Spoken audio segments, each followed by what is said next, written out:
Crazy teacher में बहुत बहुत स्वागत है। आज हम एक्सरसाइज 20 डेटा हैंडलिंग शुरू कर रहे हैं। तो डेटा हैंडलिंग शुरू करने से पहले उसका हम कॉन्सेप्ट देख लेते हैं।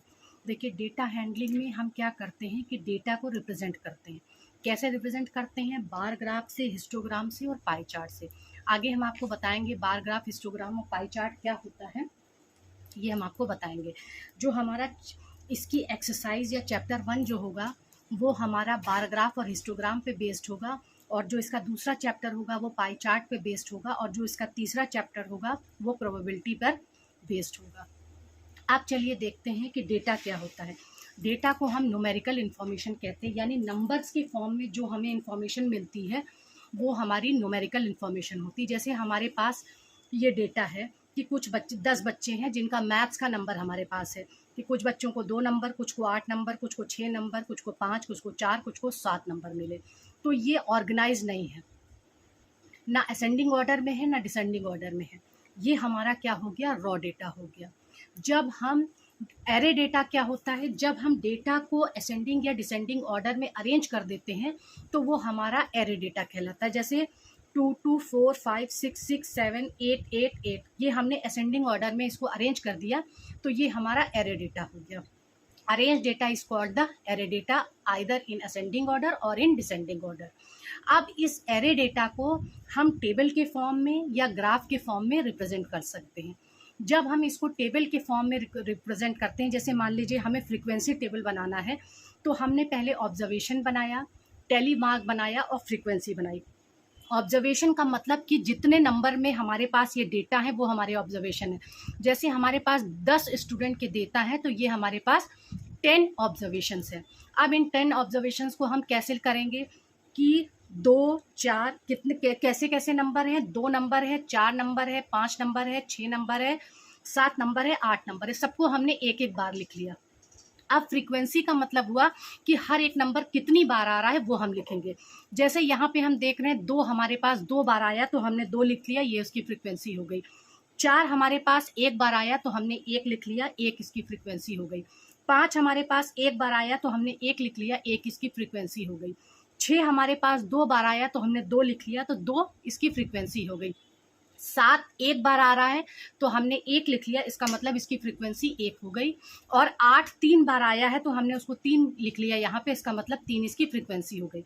अब इसको हम टेली मार्क में कैसे रिप्रेजेंट करेंगे? तो देखिए, टेली मार्क में 1 को हम 1 डंडी के द्वारा, 2 को 2 के द्वारा, 3 को 3 के द्वारा, 4 को 4 के द्वारा रिप्रेजेंट करते हैं। लेकिन जैसे ही 5 आता है तो वहाँ पे हम 4 सीधी डंडी खींच के एक तिरछी डंडी से उसको काट देते हैं, तो ये हमारा 5 का रिप्रेजेंटेशन हो गया। इसी तरह से 6 को करने के लिए हम 5 बनाते हैं, यानी 4 डंडी और एक बेड़ी डंडी, 5 बन गया, और उसके बाद एक डंडी लगा दी, वो 6 हो गया। 7 को करने के लिए इसी तरह से हमने 5 को बनाया और उसके बाद 2 डंडी लगा दी तो वो 7 हो गया। 8 को बनाने के लिए हमने 5 बनाया और उसके बाद 3 डंडी लगा दी तो वो 8 हो गया। 9 को बनाने के लिए हमने 5 बनाया और फिर 4 डंडी लगा दी तो वो 9 हो गया। और 10 को बनाने के लिए 4 डंडी लगा के एक तिरछी डंडी लगा दी, 5 हो गया। फिर 4 डंडी लगा के एक तिरछी डंडी लगा दी, वो 5 हो गया। तो इस तरह से हम टेली मार्क लगाते हैं। अब जैसे 2 का फ्रीक्वेंसी कितनी है? 2 है, 2 बार आया इसलिए हमने यहाँ पे 2 स्टिक बना दी टेली मार्क दिखाने के लिए। 4 1 बार आया है तो हमने एक डंडी से इसको दिखा दिया। 5 1 बार आया है इसलिए हमने इसको एक डंडी से दिखाया। 6 2 बार आया है तो उसको हमने 2 डंडी से दिखाया। 7 1 बार आया है तो हमने उसको एक डंडी से दिखाया। और 8 3 बार आया है तो उसको हमने 3 डंडी से दिखाया। तो ये हमारी फ्रीक्वेंसी, ये जो है हमारा टेबुलर फॉर्म में रिप्रेजेंटेशन हो गया। अगर हम जब हम ग्राफ बनाते हैं तो ग्राफ बनाने के लिए हमें अनग्रुप डेटा और ग्रुप डेटा की ज़रूरत होती है। तो ये जो हमारा डेटा है ये हमारा अनग्रुप डेटा है।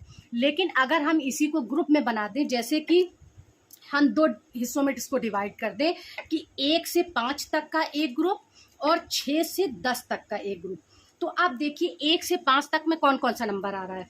2 आ रहा है, 4 आ रहा है और 5 आ रहा है। तो ये कितनी बार आए हैं? 1 2 3 4। तो हमने 1 से 5 में कितने नंबर लिख दिए? 4 नंबर आए हैं। अब 6 से 10 में देखिए क्या है? 6 2 बार आया, 7 1 बार आया 3 नंबर, और 8 3 बार आया 3 नंबर। तो टोटल 6 से 10 में कितने नंबर आए हैं? 6 नंबर आए हैं। तो ये इस तरह से हमारा ग्रुप्ड डेटा हो गया। ये हम इसलिए आपको अनग्रुप्ड और ग्रुप डेटा का मतलब बता रहे हैं क्योंकि आगे ग्राफ में ये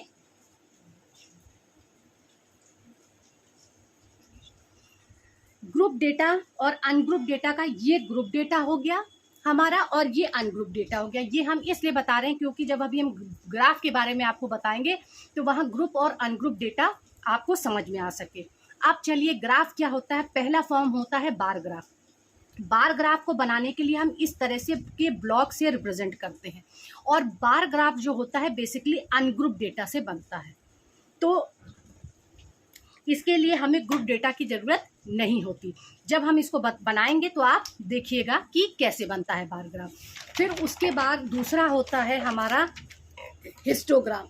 हिस्टोग्राम भी ऐसे ही ब्लॉक से बनता है, लेकिन उसमें दो दो ब्लॉक्स एक साथ जुड़े हुए होते हैं और इसमें क्या होता है, ग्रुप डेटा लगता है। इसी तरह से एक ग्राफ होता है लाइन ग्राफ, उसमें इस तरह की लाइनें बनती हैं लेकिन वो आपके सिलेबस में नहीं है। और चौथा है पाई ग्राफ। तो पाई ग्राफ इस तरह से सर्कल में बनता है और डेटा के हिसाब से उस सर्कल को हम हिस्सों में डिवाइड करते हैं। तो ये हमारा एक्सप्लेनेशन हो गया डेटा हैंडलिंग चैप्टर का। अब नेक्स्ट वीडियो में हम इसका एक्सरसाइज जो है वो 20.1 शुरू करेंगे। Thank you.